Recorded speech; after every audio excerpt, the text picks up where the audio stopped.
Ngunit nang pumasok sila ay wala ang bangkay ng Panginoong Jesus. Samantalang nagugulo ang kanilang isip tungkol dito, nakita nila sukat sa tabi nila ang dalawang lalaki nakasisilaw ang damit. Dahil sa matinding takot, sila'y bumukod, sayang ang mukha sa lupa.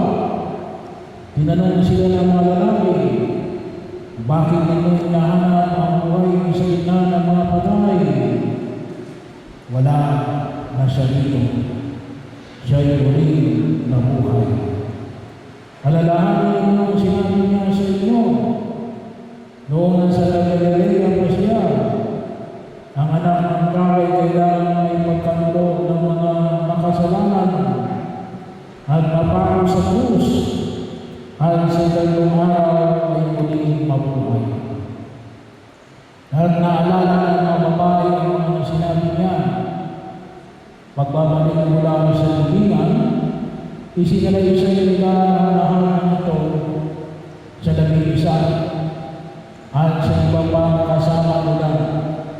Ang mga babae nito ay sina Maria Magdalena, Juana, at Maria ina ng Santiago. Sila at iba pang mga babae kasama nila ang nagbalita nito sa mga pastor. Ngunit inakala ng mga apostol na kahibangan lamang ang kanilang sinabi. Kaya hindi nila pinaniwalaan ang mga babae. Gayunman tumindig si Pedro at kung nagpunta sa libingan, yumukod siya at pagtingin sa loob ay wala siya nakita kundi ang mga kayang ilong. Kaya umuwi siya nagtataka sa nangyari. Ang mabuting balita ng Panginoon.